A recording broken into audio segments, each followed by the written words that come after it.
Il était une fois, à l'approche de Noël, la métropole lilloise se parait de ses plus belles décorations. Les rues pavées scintillaient de guirlandes lumineuses, la grande roue illuminait la grande place, l'odeur des marrons chauds et du vin épicé flottait dans l'air, tandis que les rires des enfants résonnaient autour du carrousel. À la tombée de la nuit, les illuminations enveloppaient la ville d'une lumière douce et chaleureuse. La musique de Noël s'échappait des cafés et boutiques, et la foule joyeuse partageait des moments de bonheur simple, tissant ensemble l'esprit de Noël. Mais qu'est-ce réellement l'esprit de Noël ? Un frère et une sœur, Mathéotie et Réal, voulaient vivre ce Noël autrement.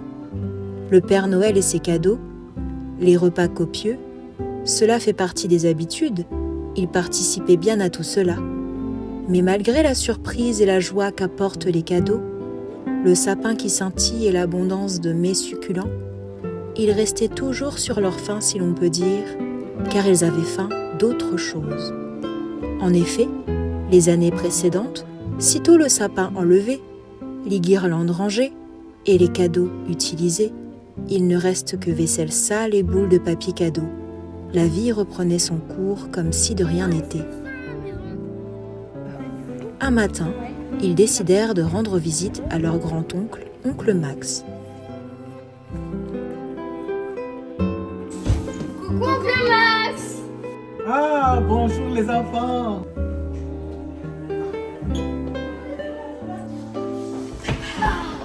C'est trop Julien.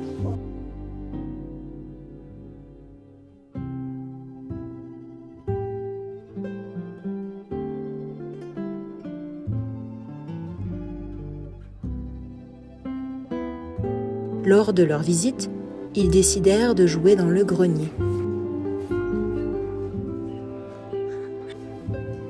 Mais je suis pas sûre que ce soit une bonne idée qu'on joue dans le grenier.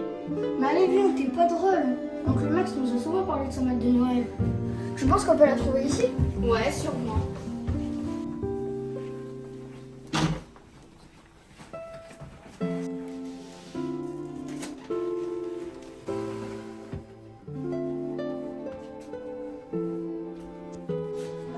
Mais où sont passés les enfants? Ah, mais ce serait pas la malle de Noël? Ah oui, peut-être. Ils sont peut-être dans le grenier.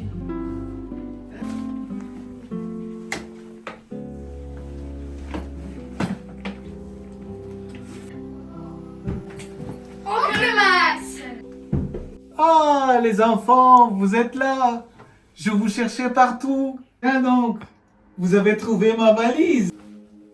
Puisque vous êtes montés jusqu'ici, on va passer du temps ensemble. Je vous ai toujours interdit de toucher à cette malle parce que elle contient quelque chose de très précieux. Mais comme vous l'avez déjà trouvé, je vais vous inviter à ouvrir ensemble ma malle de Noël. J'y ai placé un objet très précieux que je vais vous montrer maintenant. Cette Bible, ma mère me l'a offert quand j'avais votre âge. J'ai déjà entendu parler de la Bible. On y parle de Jésus? Oncle Max, qui est Jésus? Rapprochez-vous un peu. Est-ce que vous connaissez le véritable sens de Noël, les enfants? Noël, c'est la venue d'un sauveur. C'est la vie de Dieu qui vient sur la vie des hommes. Pour découvrir qui est Jésus, vous devez savoir le véritable sens de Noël, le jour où Jésus est né.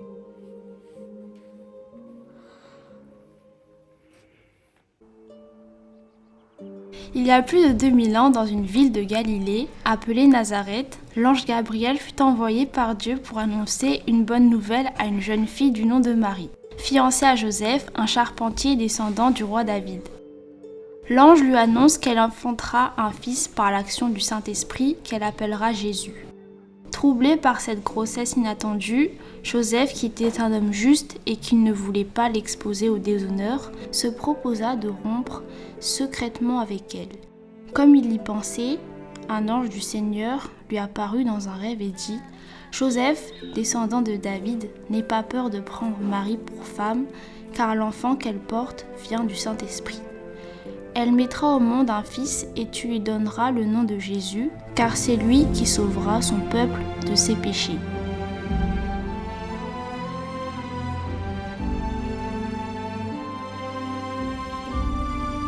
À son réveil, Joseph fit ce que l'ange du Seigneur lui avait ordonné et il prit sa femme Marie chez lui. Alors que Marie était sur le point d'accoucher, un recensement obligatoire fut décrété par l'empereur romain Auguste. Or, pour se faire recenser, il fallait retourner dans sa ville natale. Joseph entreprit donc de se rendre à Bethléem en Judée, dont il était originaire, accompagné de Marie.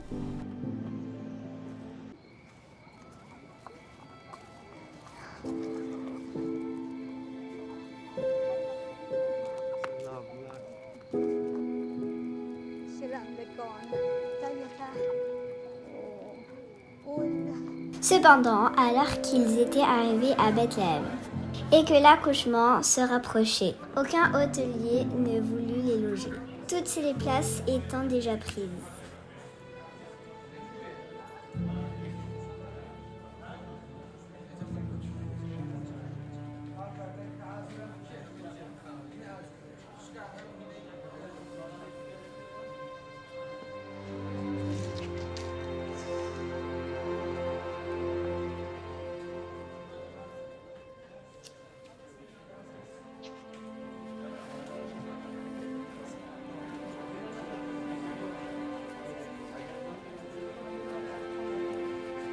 C'est finalement dans une étable que le couple trouva refuge.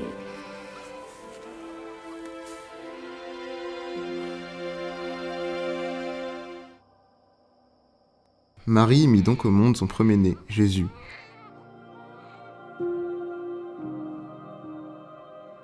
L'emmaillota et le coucha dans une mangeoire.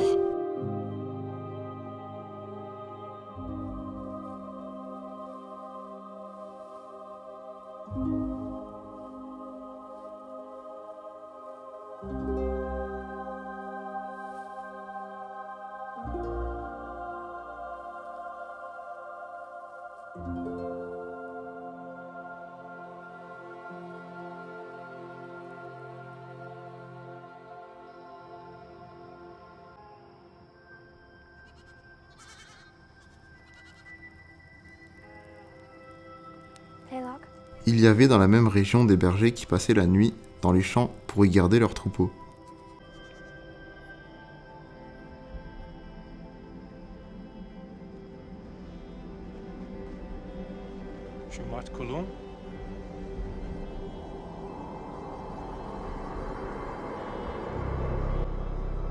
Un ange du Seigneur leur apparut et la gloire du Seigneur resplendit autour d'eux. Ils furent saisis d'une grande frayeur. Mais l'ange leur dit : « N'ayez pas peur, car je vous annonce une bonne nouvelle qui sera une source de grande joie pour tout le peuple. Aujourd'hui, dans la ville de David, il vous est né un sauveur qui est le Messie, le Seigneur. Voici à quel signe vous le reconnaîtrez. Vous trouverez un nouveau-né enveloppé de l'ange et couché dans une mangeoire. » Et tout à coup, une foule d'anges de l'armée céleste se joignit à l'ange. Ils adressaient des louanges à Dieu et disaient : « Gloire à Dieu dans les lieux très hauts, paix sur la terre et bienveillance parmi les hommes. » Les bergers, en entendant cette nouvelle, se disent : « Allons vite à Bethléem pour voir ce qui est arrivé, pour voir que le Seigneur nous a fait connaître. » Ils courent et découvrent Marie et Joseph, avec Jésus couché dans la mangeoire.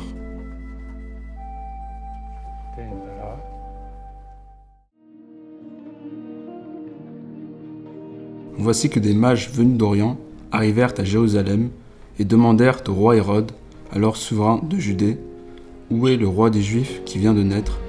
Nous avons vu son étoile à l'Orient et nous sommes venus nous prosterner devant lui. » En apprenant cela, le roi Hérode fut bouleversé et tout Jérusalem avec lui.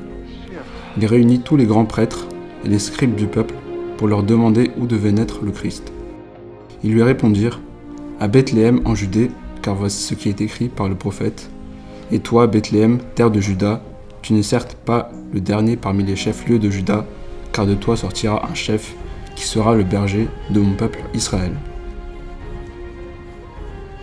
Alors Hérode les envoya à Bethléem en leur disant : « Allez vous renseigner avec précision sur l'enfant, et quand vous l'aurez trouvé, venez me l'annoncer pour que j'aille moi aussi me prosterner devant lui. » Après avoir entendu le roi, ils prirent la route suivant l'étoile qui indiquait où se trouvait le Messie.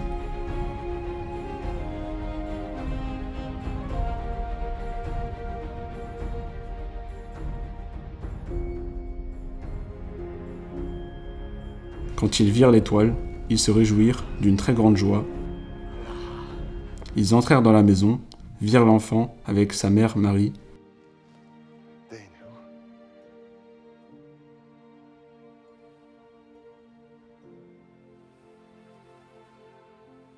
Et tombant à ses pieds, ils se prosternèrent devant lui.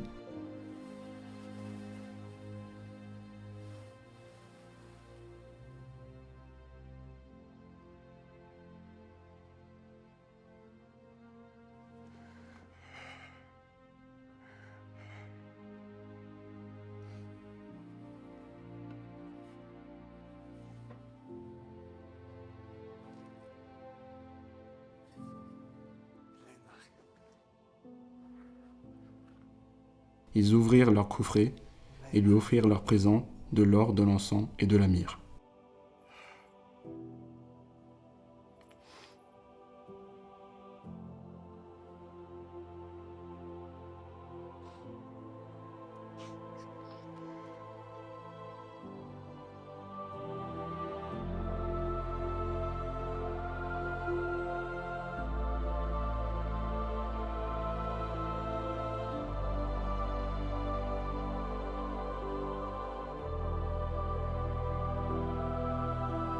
Jésus de Nazareth allait de lieu en lieu faisant du bien.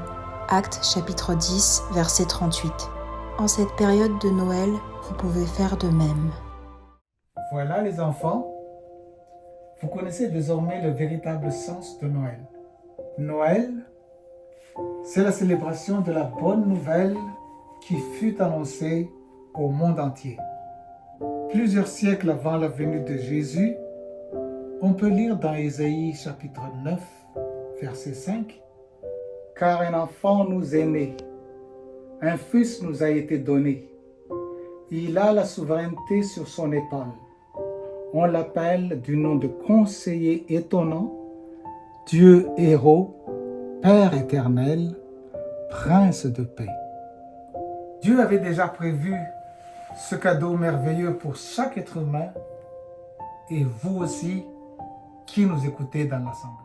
J'aimerais vous encourager, les enfants, à parler autour de vous de celui qui nous a fait le plus beau des cadeaux durant la période de Noël. Celui d'un père qui a donné son fils unique, celui d'un fils qui a donné sa vie pour nous, pour que par ses blessures, nous puissions être guéris. Noël, Père de Noël, Dieu le Père. Le Père Noël restera un Père de glace, tandis que notre Dieu est un Père de grâce. Amen.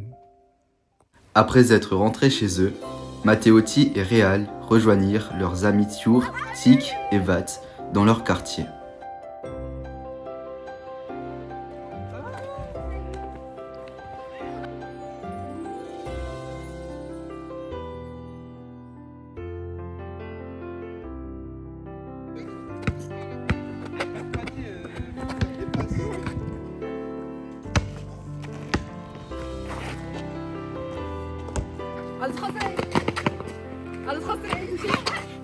Alors qu'ils jouaient dans la rue, ils remarquèrent deux jeunes filles, Tiffany et Tial, qui les observaient en silence. Tiffany et Tial venaient d'emménager dans une petite maison en bas de la rue. En discutant avec elles, les enfants apprirent qu'elles avaient traversé des moments difficiles et qu'elles ne fêteraient pas vraiment Noël cette année, n'ayant ni famille proche, ni moyens pour des cadeaux ou un sapin. Les enfants furent touchés par cette histoire, en se rappelant que Noël célébrait la naissance de Jésus. Noël, pensait-il, c'est d'abord l'amour et la générosité que Jésus avait apporté dans le monde, comme leur a expliqué oncle Max. Inspirés par cette pensée, ils décidèrent de partager cette fête avec elle. Les jours qui suivirent, chacun d'eux prépara quelque chose pour leurs nouvelles amies. Tiour récupéra un vieux sapin que sa famille n'utilisait plus et apporta son basson pour leur jouer un morceau. Réal répéta des chants de Noël avec son xylophone pour être prête le jour J. Matteotti et Vat confectionnèrent des biscuits.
Tic, quant à elle, acheta une carte dans laquelle elle y a inscrit un verset dans la Bible qui accompagnera les filles dans cette période festive de Noël.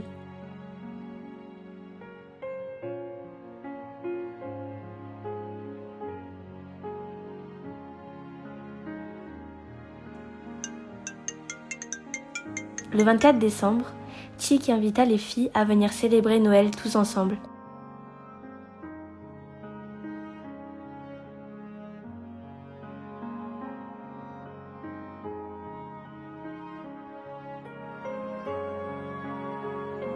Tous les enfants étaient présents, chargés de leur création et de leurs attentions.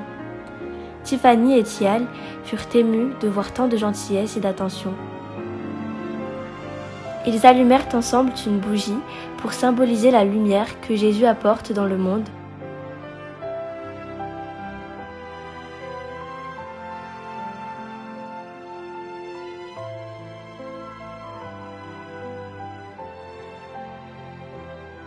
Et ils racontèrent l'histoire de Jésus, né dans l'humilité d'une étable, tout en chantant des chants de Noël.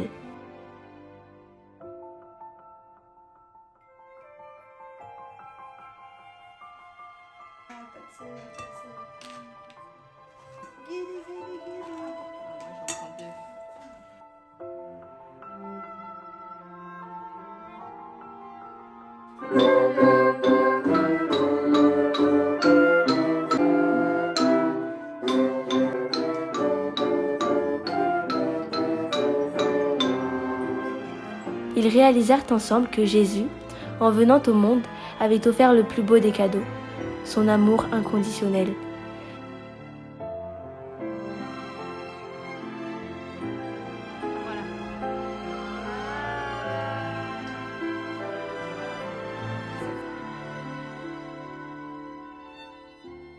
Cette nuit-là, le 25 décembre, dans le quartier de Sante, les enfants découvrirent le véritable sens de Noël.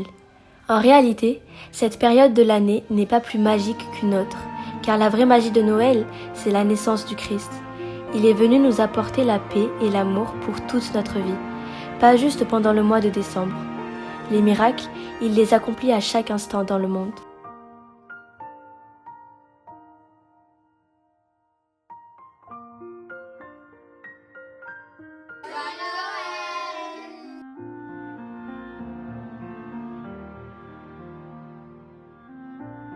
N'oublions pas le geste incroyable du Seigneur, mourir à la croix pour nous réconcilier avec le Père. La vraie magie est là, dans ce miracle.